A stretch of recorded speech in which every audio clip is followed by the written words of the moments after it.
Death at Rottingdean, Chapter 4.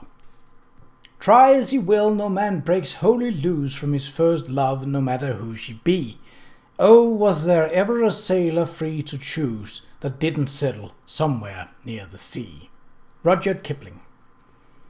It was a cool, crisp morning, and the sweet call of St. Margaret Bell summoned the Rottingdean parishioners, who were an upright and church-going lot, to Sunday worship. But Rudyard Kipling, always a renegade soul, was offering thanks to his deity in another fashion. He was seated on an overturned bucket at the end of an iron pier with his 12-ounce St. John's trout rod in his hand, lighter than he liked for channel fishing, but adequate until he found something heavier. On the whole, Kipling had much to be grateful for. It had been a good plan returning to Rottingdean, with the grassy downs at its back and the great grey sea all before it. He had spent a happy time here with the beloved aunt and uncle, Georgiana and Edward Burne-Jones, in August of '82. He had been a boisterous lad, fresh from his last term at Westward Ho, importantly decorated with the first sight whiskers, and excited about his journey to India, where his father had arranged his first employment as a journalist with the daily Civil and Military Gazette in Lahore. He had spent nearly 7 years as an apprentice writer there, producing not only the newspaper stories he was hired to write, but dozens of other well-received stories and poems. When he came back to England in '89, still a very young man, he was ready to embark on a serious career as a writer. And after that, it seemed, success had come so easily that he could later imagine those days only as a kind of waking dream, where he took as a matter of course the fantastic cards that fate was pleased to deal him. In 1892, in the thick of an influenza epidemic, he married an American woman, Caroline Balestier, and the two of them went on a cook's tour around the world. They settled for a few years in Vermont, where he wrote the Jungle Books, and Captain Qa'Rajh and Josephine and Elsie were born, and then came home again to England, first to Torquay, then full circle, it seemed, to Rottingdean beside the sea, where last month Carrie had triumphantly given birth to John, a black-haired, beetle-browed boy who snorted like a whale and fed like a ravenous calf. 15 years, a solicitous wife, 3 healthy children, and too many pages to count. It was something a man could appreciate if hardly comprehend, Kipling thought as he stared out into the heaving sea. But while there had been happy days, those years had not been unceasingly bright. Although he could hardly say so, even to himself, he had married Carrie, perhaps less out of love for her than out of desperate grief for her brother and his much-loved friend Walcott, who had died suddenly of typhoid. As marriages go, his to Carrie had been happy enough. She certainly looked out for his welfare, although she had a strongly proprietary attitude and could not seem to understand that he might want to go off by himself occasionally. But the time in Vermont, where he intended for them to spend their lives, had come to a bitter end in a public feud with Carrie's brother Beatty. Illness and depression had plagued him since, and he suffered from impotent anger at the American publishers who shamelessly pirated his books, publishing them without permission or any kind of payment. The days in Torquay had concluded in a blackness of mind and sorrow of heart, and he and Carrie had almost fled to Rottingdean. There was peace in this little smuggler's village, which changed very little in the years since he had first visited, except for the rather surprising prosperity evident in the newly repaired and painted houses and the number of shining new gigs in High Street.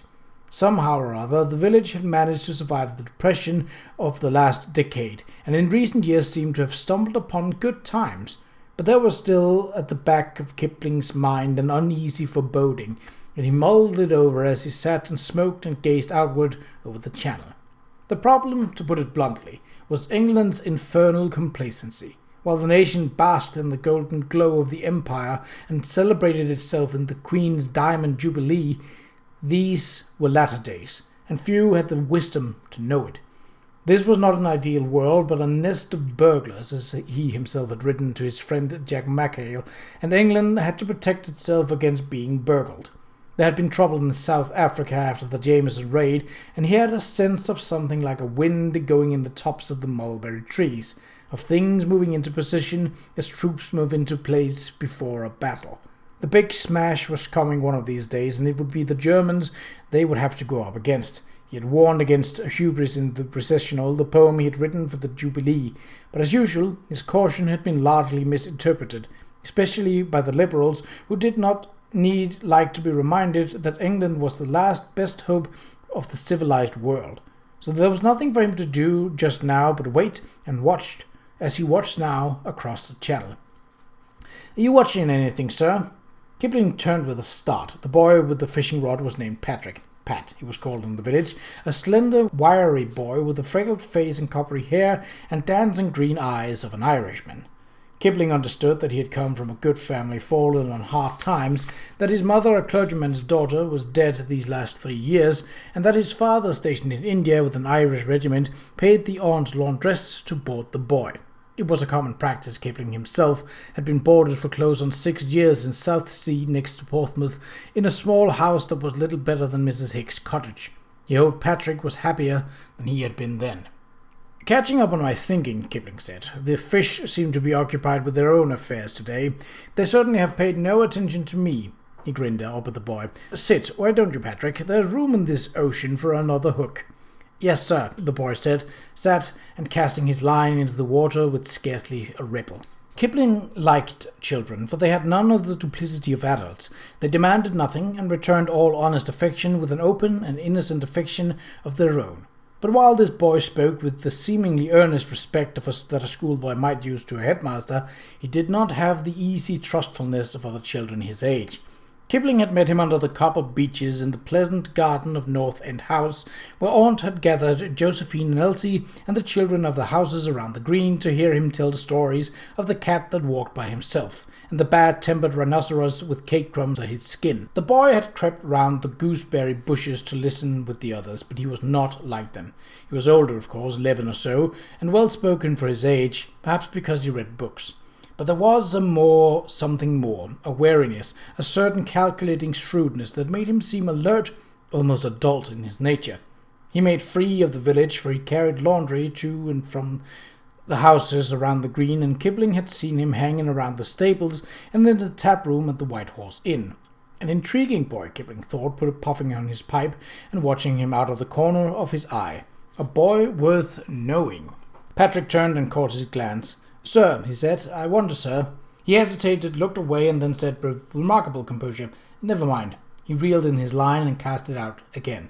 The silence of the next 10 minutes was broken only by the rancorous shrilling of the gulls and the lapping of the waves on the shingle as the wood skiff was rowed jerkily to the shore beside the pier, towing something, a large fish, perhaps too large to land into the small boat, at the end of a hempen line. The fisherman clambered out and lurched drunkenly up on the beach in the direction of the bathing machines. "Trunky," he bellowed. "Trunky Thomas, where the devil be ye?" A stout, grey-haired man in a heavy woolen sweater emerged from a frame building on the cobbled ledge that the villagers called quarter-deck. He leaned over the stone wall. "What's the matter, Jack?" he called down in a gravelly voice. "What's the matter?" he asked. Jack replied as if to himself, and raised his head. "The matter is," he said loudly, "that I've fished up a dead man. You'd best send for the constable." "A dead man!" Kipling exclaimed. Beside him, Patrick haunched his shoulders, staring fixedly at the water. "A dead man!" Trunky Thomas cried. He straightened up. "Who is it, Jack?" "Who is it?" he asked. Jack muttered, shaking his head. "It's the Coast Guard," he said. "A Coast Guard from Black Rock. You bumped up against me boat like a blasted cork." "You're Radford, is it?" Trunky cried. "Well, I'll be blowed." Beside Kipling, Patrick cleared his throat. "Excuse me, sir," he said quietly, "but there's a story I should like to tell you, if you wouldn't mind listening."